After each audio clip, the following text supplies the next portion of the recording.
प्रभु रामचंद्र भगवान की जय।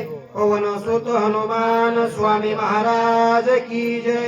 शांति ब्रह्म एकनाथ महाराज की जय। हिवरेश्वर महाराज की जय। तवा झाला विपरीत झाला विमानाचा घात येणानी श्रीरामाच्या सामर्थ्य मूर्ख मिनविक्त अभिमान। प्रभु रामचंद्र भगवान की जय। श्री गणेशाला वंदन नाथ मौलीच्या चरणी नतमस्तक। ऐकणारे श्रोते मंडळी यांच्या चरणाशी नतमस्तक। श्रोते मंडळी आहेत, वाचक सूचक सर्वात ज्ञानवंत असणारे या ठिकाणी प्रभाकर महाराज आरडे। प्रभा म्हणजे प्रकाश, प्रकाश देणारे, आपल्या भागातलं वैभव असणारे रामायणाचार्य आणि ते या ठिकाणी उपस्थित आहेत। त्यांच्या चरणाशी नतमस्तक होऊन कथेचं अनुसंधान गावबा काका ऐकणाऱ्या श्रोते मंडळीला परिहार देतात। प्रभू रामचंद्राचा निज भक्त असणारा हनुमंतराया आणि हनुमंतरायाला अभिमान नाडला। मला या प्रभू रामचंद्राने कार्य करण्यासाठी पाठवलंय आणि यांना माझी परीक्षा बघायची होती की काय, मग मला पाठवायची गरज काय होती? मग मला जर पाठवले तर मी येऊस तर कादम निघला नाही। हा त्या ठिकाणी भाव हनुमंतरायाचा झाला आणि हनुमंतराया यायच्या अगोदर वानर सैन्य त्रस्त झालेलं, जीव जातोय की काय अशी अवस्था वानर सैन्याची झालेली पाहिलेली। राम म्हणतात, या वानराला आता जर मी या ठिकाणी भोजन आहार नाही देवा तर हे वानर जीव सोडतील, असा रामाचा त्या ठिकाणी भाव झाला। आणि रामाने त्या ठिकाणी शिवलिंग स्थापन केलं। कशाचं? वालुकामय वाळूचं शिवलिंग तयार केलं आणि ते पूजा केल्याच्या नंतर सर्वाला भोजन घातलं। हनुमंतराया आले आणि म्हणतात, हे रामा तुम्ही या ठिकाणी काय केलंय? मला पाठवलं आणि मी येईपर्यंत दम निघला नाही, या गोष्टीचा खेद हनुमंतराया करतात। म्हणजे या रामानं जे शिवलिंग प्राप्त केलंय, तयार केलंय, ते मी आता उपटीन आणि जे शंकराकडून आणलेलं शिवलिंग त्या ठिकाणी स्थापन करीन, असा त्या ठिकाणी भाव तयार केला। शेपटीला आळा मारला आणि वळता वळता आतुरबळी असणारा हनुमंतराया आणि बळ लावल्याबरोबर शेपटी त्या ठिकाणी दोन तुकडे झाले। मग ती मध्यस्थी करण्यासाठी हनुमंतराया कोण आहे? मूर्तिमंत शंकरू। आणि त्याच हनुमंतरायाची मध्यस्थी करायला शंकराला यावं लागलं। शंकरजी रामाला त्या ठिकाणी विनंती करतात, स्तुती करतात, रामा तुम्ही भक्ताचे कैवारी आणि हा भक्त कपटाचा नाही, अभिमान करणारा नाही, परंतु याला तुम्ही या ठिकाणी त्याची अवस्था स्वतःच्या डोळ्यानं बघतात। रामा कृपा करा, त्याला सावध करा, अशी स्तुती त्या ठिकाणी विनंती शंकर राम प्रभूला करतात। तथापि कृपा रघुनाथ उत्खळवून यदि भक्ता लागुला छेदनी त्वरित पडला हनुमंत दरेवरी। बघा काय अवस्था झाली। प्रभू रामचंद्राचा निज भक्त आहे, हनुमंतरायाची त्या ठिकाणी सर्व चेतना स्थिर झालेली। वज्रदेही हनुमंत आणि त्या वज्रदेही हनुमंताची जर अवस्था अशी होते तर आपल्यासारख्या पामराची कशी होईल? पण हनुमंतरायाला गर्व येत नाही, अभिमान येत नाही। अभिमान येतो या कलियुगातल्या माझ्यासारख्या माणसाला, आणि तो अभिमान नाडतो आणि अभिमानाचं त्या ठिकाणी काय गुडोय? अभिमानाने सर्व ऱ्यास होतोय, सर्व नाश होतोय, पण अभिमान सोडत नाही। शंकर म्हणतात, हा भक्त रामा तसा नाही, कृपा करा, दया करा, तुम्ही कृपाळू दिनाचे सागरक रामा, याच्यावर कृपा करा आणि याला सावध करा। अभिमान जो केलाय तो केलेला नाही, हा थोडा घडलेला आहे, झालेला आहे। करणं आणि घडणं याच्यामध्ये बदल आहे रामा, असं त्या ठिकाणी शंकर विनंती रामाची करतात।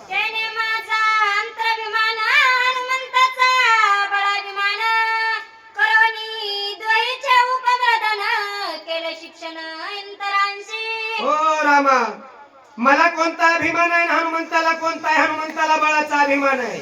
आणि मला या ठिकाणी मी रामा तुमची भक्ती केली, देवादिदेव शंकर आहेत, भक्ती रामाची करतात आणि रामशंकराची करतात बघा. आणि आपण कुणाचीच करत नाही, सगळ्याहून मोठे समजतो.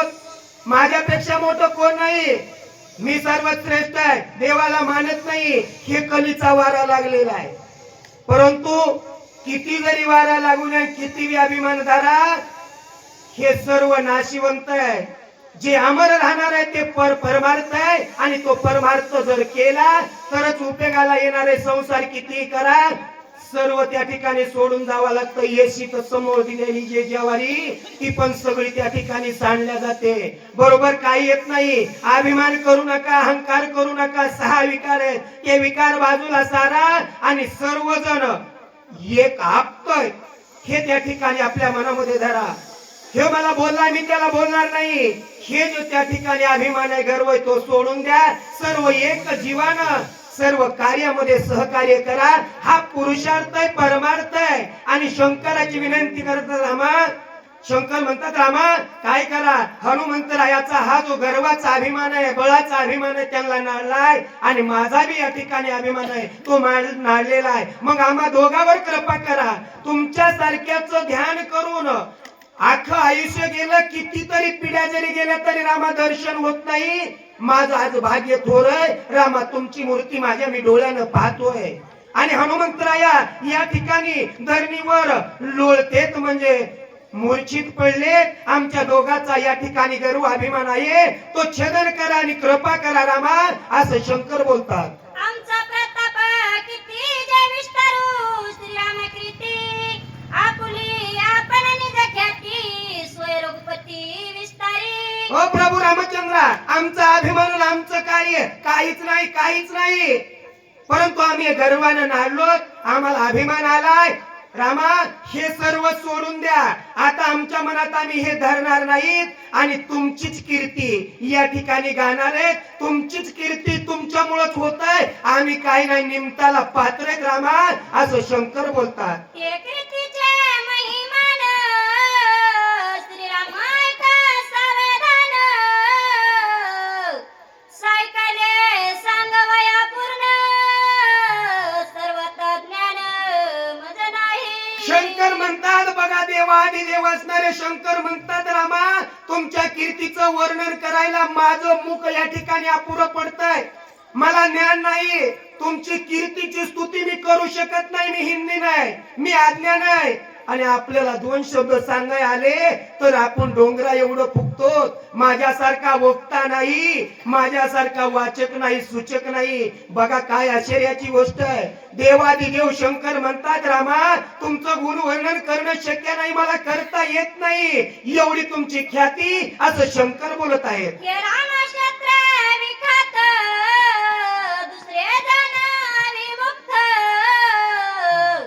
दर्शनी मुक्त पतित होत, ख्याती अद्भुत ती लोकी. 3 लोकांमध्ये रामा तुमची ख्याती, मृत्यू, पाताळ आणि स्वर्ग, या त्रिलोकामध्ये रामा तुमची ख्याती. आणि तुमचं दर्शन झाल्याच्या नंतर त्याच्यापेक्षा मोठं काय आहे? सर्व पाप किती जरी झालेलं असलं तरी नाम घेतलेलं रामा नाहीसं होतंय. आणि तुमची साक्षात मूर्ती आज मी या डोळ्यानं बघतोय.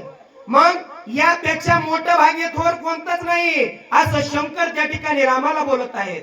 तुझ्या अंशात रघुपती, ब्रह्मा विष्णू रुद्र मृती, तिथे आमची कवन गती, तरी अंश निश्चिती तुझ्या मी. ओ प्रभू रामचंद्र, या चराचरामध्ये प्रत्येक सजीव आहे, आणि त्या प्रत्येक सजीवामध्ये अंश तुमचा आहे. शंकर, विष्णू आणि ब्रह्मदेव ह्यांच्यावर जर तुमचा अंश आहे तर आम्हासारख्या पामरावर कुणाचा राहील? हे सर्व चराचरामध्ये आहे ते रामा तुमचाच अंश आहे. राम हा कुठे हृदयामध्ये प्रत्येकाच्या आहे, पण आपण जाणत नाही. तसं शंकर म्हणतात, रामा तुम्ही या ठिकाणी परब्रह्म रूप आहे, अंश तुमचा प्रत्येकाच्या देहामध्ये आहे, परंतु त्याचा या ठिकाणी विसर पडलेला आहे, असं त्या ठिकाणी शंकर रामाची विनंती करतात. तुझे वचन रघुपती, माझ्या ऐक अंश निश्चिती,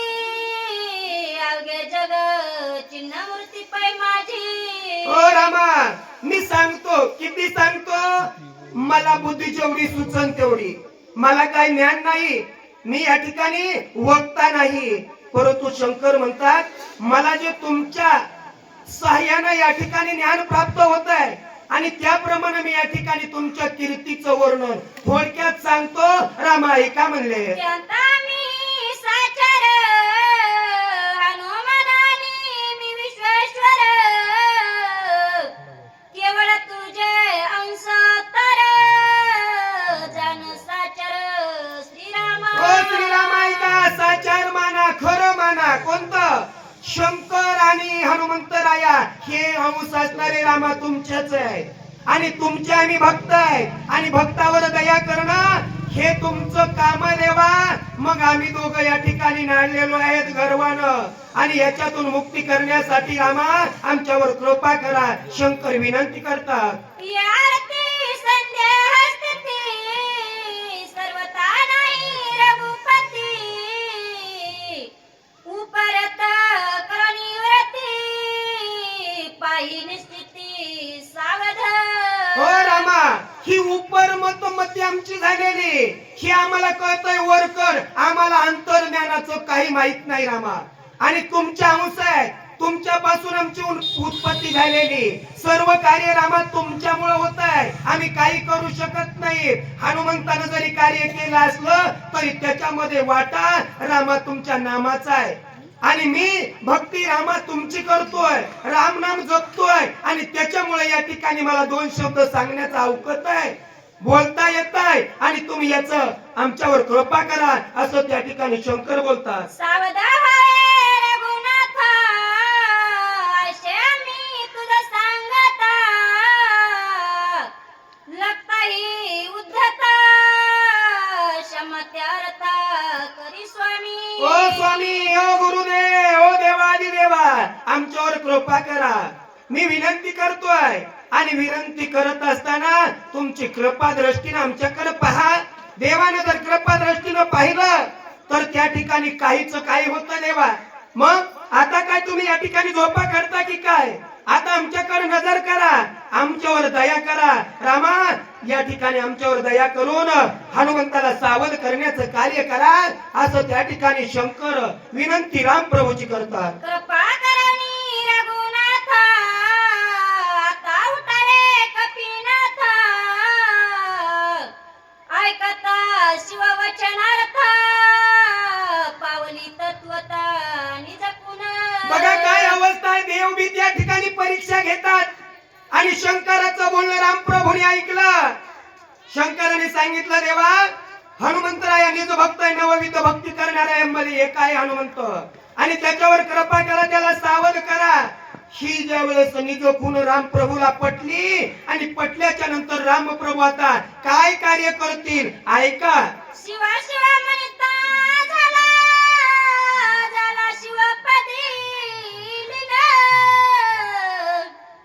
जेते नाही मितपण ध्याय ध्यान, जेते नाही. बघा काय अवस्था झाली. शिव शिव शंकर राम राम राम. बघा त्या ठिकाणी एकाचा एक जप करतोय आणि दुसरा दुसऱ्याचा करतोय आणि त्या ठिकाणी ध्येय ध्याता आणि ध्यान ही त्रिपुटी मावळल्या जाते. बघा त्रिपुटीचं ज्ञान कसं आहे आणि ती त्रिपुटी राम आणि शंकर हे दोघं भक्त आहेत आणि एकमेकाचे गुरु आहेत आणि ते भक्ती करतात.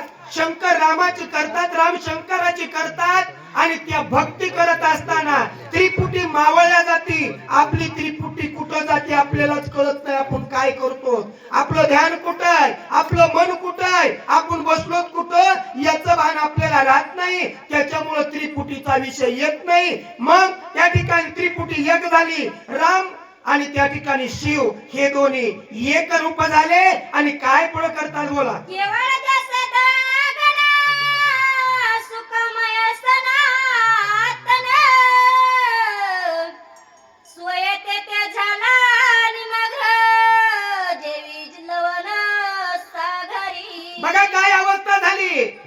शंकर सांगतात, विनंती करतात रामा कार्य करा आणि कार्य राम ऐकतात. मग याची एक रूपता कशी झाली. सागरापासून मीठ तयार होत आणि मीठ बाजूला आणल्याच्या नंतर ते वेगळं समजलं जातं. आणि ज्या वेळेस सागरामध्ये नेऊन गोणी टाका, आपल्याला मीठ बघायला भेटणार नाही. ते एकरूप होतात आणि तसे शंकर आणि राम एकरूप झाले. आणि त्या ठिकाणी दया आता प्रभू रामचंद्र करणार आहेत. आई काय भेटत शिव शिव म्हणिताच रघुनाथ झाला शिवपदी लयंगत त्याने सकळ झाले विस्मित विश्वनाथ अधिकरणी. बघा काय अवस्था झाली. जसं बघावा तसं होत आणि तशा पदाची वृत्ती रामाची झाली. शिव शिव शिव म्हणताची राम काय झाले, शिव झाले. समोरच्याने बघितलं आणि राम होते आणि शंकर झाले. काय झालं, आपली नजर चावळली की काय, हे त्या ठिकाणी भ्रम निर्माण झाला. देव शंकर झाले, विश्वेश्वर आपले राम झाले. या गोष्टीचं आश्चर्य सर्वाला वाटू लागलं. काय होतंय काय नाही, हे राम आहेत आणि शंकर आहेत, कोणतं कोण आहे हे आपल्याला कळाय मार्ग नाही. अशी भ्रांती त्या ठिकाणी होऊ लागली. उंटाटी संकळांची युक्ती ध्यानस्थ झाला रघुपती हडबडल्या वंदर पंक्ती कार्यस्थिती नासली. बघा काय अवस्था झाली. शंकर राम आहे ते शंकर दिसू लागले आणि युक्त्या खुंटल्या. आता काय करावं काय नाही काहीच कळायला तयार नाही.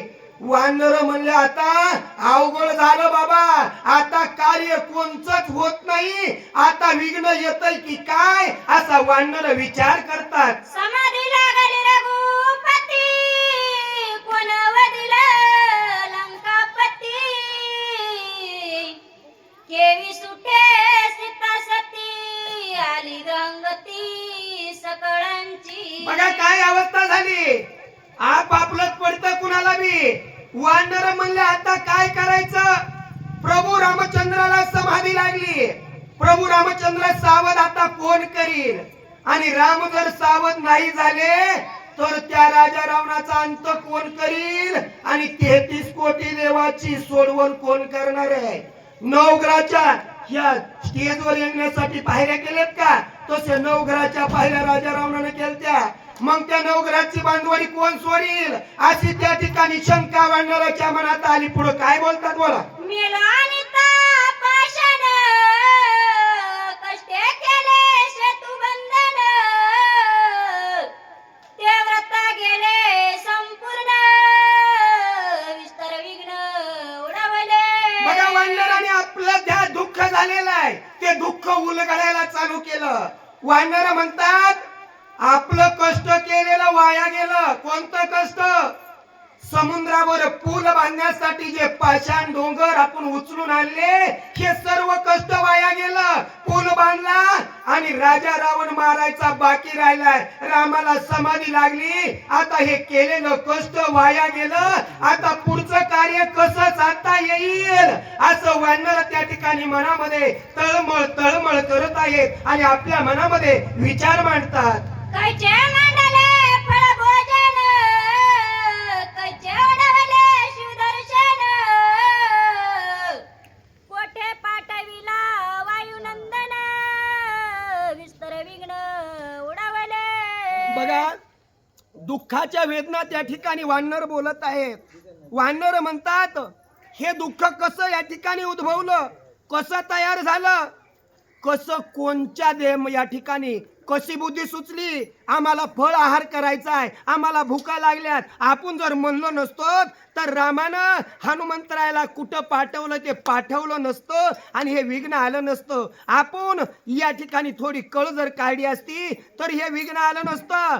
असं वानर त्या ठिकाणी दुःख व्यक्त करतात. मग हनुमंतरायाला कुठं पाठवलं, काय झालं, हे जे व्यथा होत्यात ह्या व्यथा आपल्यामुळं होत्यात असं दुःख त्या ठिकाणी वानर करत आहेत. आत्मा श्री रघुनंदन त्यासी का लागले शिवदर्शन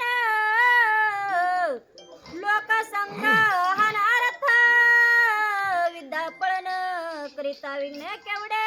हे किती मोठं विघ्न आलंय. या प्रभू रामचंद्राला शिव समाधी लागली. शिव कसे इथं कुठून आले आणि शिव आल्यामुळं रामाला समाधी लागली.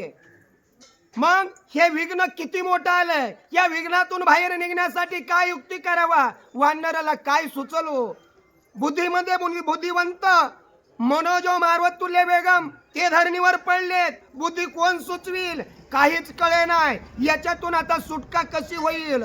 आता हनुमंत उठत नाहीत, राम समाधी अवस्थेमध्ये आहेत. आता यांना सावध कोण करीन आणि हे राहिलेले कार्य कसे होतील. आता काहीच होत नाही असा विचार वानर करतात. जोरांच्या देही मारवती तो मूर्छित पडला स्थिती पुचे तुटले नेमजगती कार्यस्थिती नासली. कार्यस्थिती नासली म्हणजे खुंटली, कार्य होत नाही.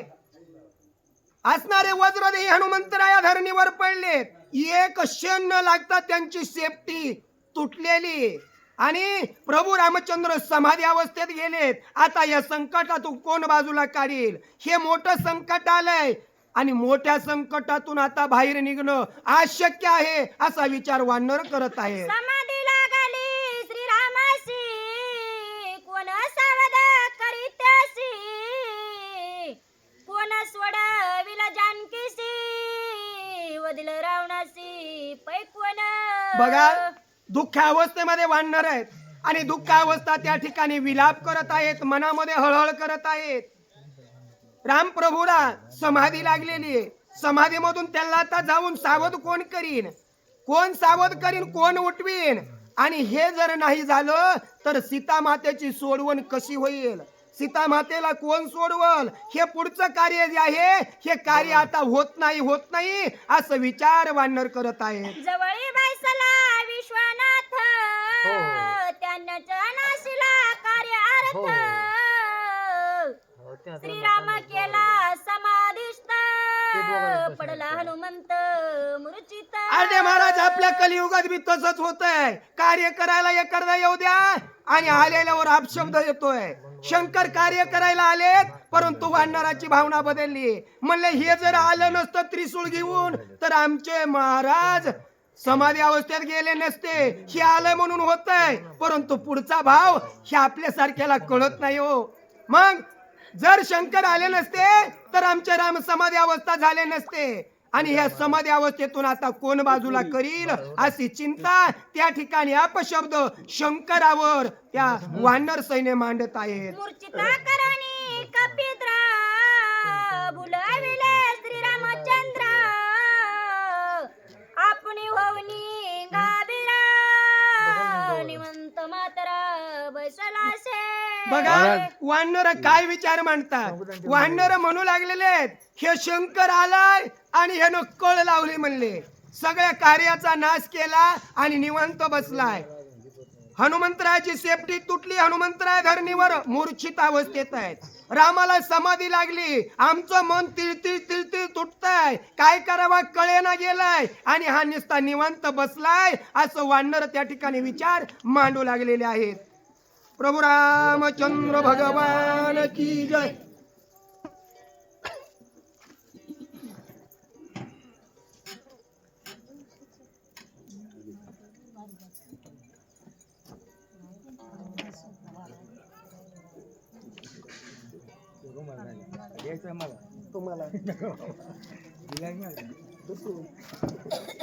बॅटरी नाही का?